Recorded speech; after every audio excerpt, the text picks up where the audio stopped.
In this video, you'll learn how to create a custom AIF pipeline component. For this demonstration, I'll use Microsoft Dynamics AX 2009. However, the techniques also apply to Microsoft Dynamics AX 4.0, although the screens may be slightly different. The goal of this video is to show you how to create a custom AIF pipeline component, and how that component is called when you call one of the service operations on an AIF document service. I'll show you this process in 4 steps. There are no prerequisites for creating a custom pipeline component. However, a pipeline component runs when you call a service operation, so in order to see it in action, you'll need to have a document exchange configured and working.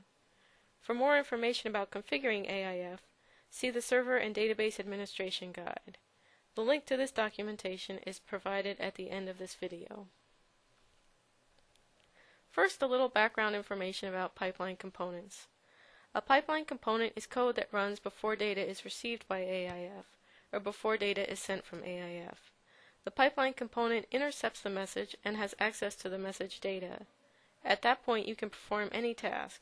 For example, you could modify the data in the message, perform validation, or perform logging.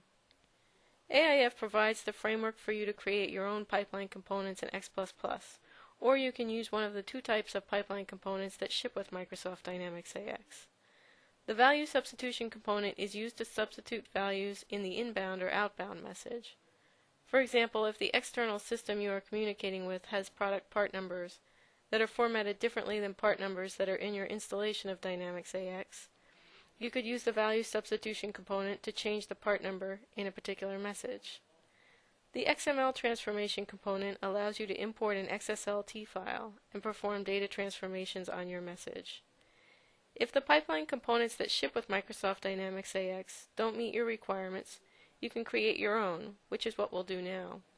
We'll create an inbound pipeline component that writes an entry to the exception log table.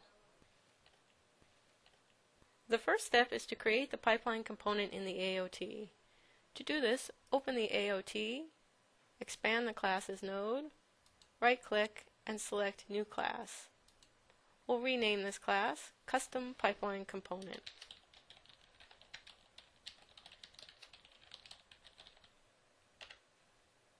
The AIF Pipeline Component Interface class is the interface class that enables you to create your own components. Pipeline components must implement the AIF Pipeline Component Interface class, so we'll modify the class declaration method. To do this, expand the class, double-click the class declaration method, and type the implement statement. Close the editor and save your changes. The second step is to add the class methods to the pipeline component. We'll start with the execute method. This is the code that executes when the pipeline component is run. The signature of this method must match the signature of the execute method of the interface class. In our example, this method writes an entry to the exception log table. To add the method, right-click the class and select New Method. Highlight this code and type in the code for the execute method. You can see that this code creates a new exception log object and uses it to write an entry to the exception log. Close the editor and save your changes. Next, we'll add the parm description method. This is the description that displays when you associate a pipeline component with a service operation and an endpoint.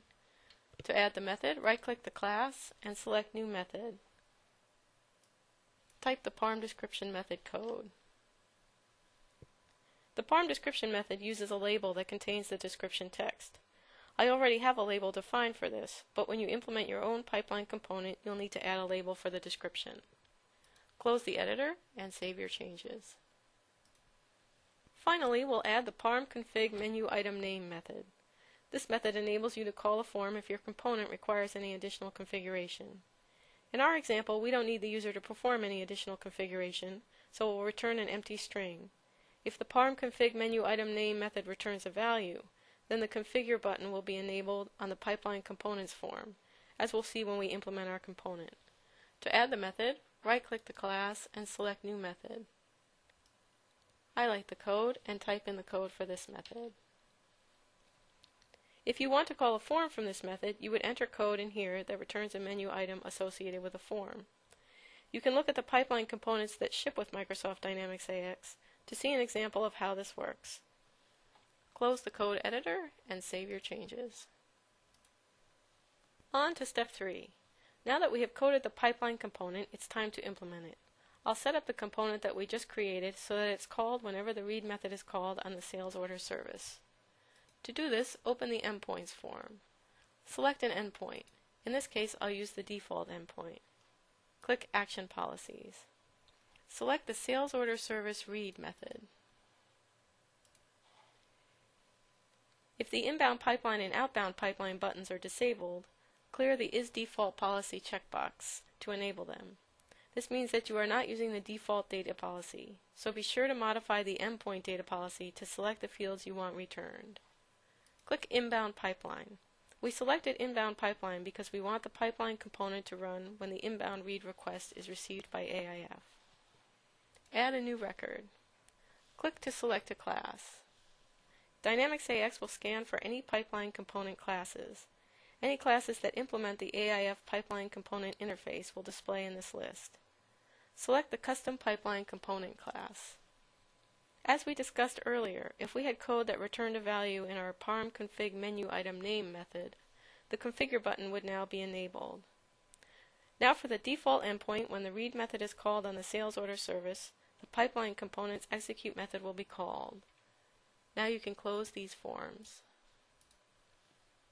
Step 4 is to call the read method on the sales order service and view the results. At this point, you would test your pipeline component by calling the sales order service read method. For demonstration purposes, I have just completed an exchange that called the sales order read method.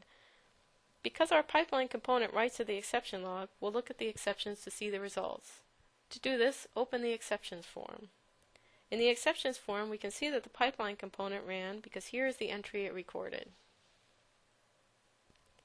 As you can see, pipeline components are a powerful AIF feature that enable you to run code before a message comes into AX or before a message is sent from AX. This code can act on the message itself or can perform any other tasks that are required.